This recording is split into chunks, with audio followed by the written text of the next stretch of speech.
If you are doing this, then don't. Apple issues warning. If you are using this particular fix, then stop doing this immediately. Apple has officially advised its users against using this method. Have you ever used the fold remedy known as the rice bag technique when your phone, especially your iPhone, gets soaked either by accidentally slipping in the bathtub or falling into a pool? If yes, then stop doing this immediately, especially if you own an iPhone. Apple has officially advised its users against using this method. The Cupertino-based company, in a recent support note, stated, "Don't put your iPhone in a bag of rice.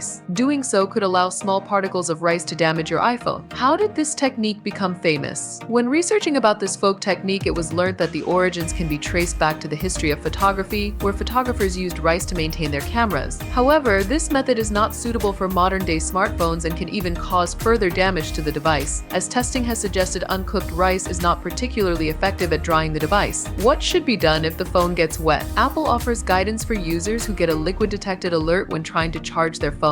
First, unplug the charging cable at both ends. Then tap the phone gently against your hand with the connector facing down to remove excess liquid. Leave it to dry for at least half an hour, and then if the phone and cable are completely dry, try charging the device again. If that attempt fails, try again a day later. Apple's new support documentation includes 2 other warnings if your phone gets doused. Don't dry your iPhone using an external heat source or compressed air. Don't insert a foreign object such as a cotton swab or a paper towel into the connector. If your iPhone isn't working at all, turn it off immediately and don't press any buttons. Dry it with a towel and place it in an airtight container with silica packets if you have them. Charge it until dry. Remember the instructions for iPhones dropped in water, as liquid disaster can sneak up on even water-resistant phones.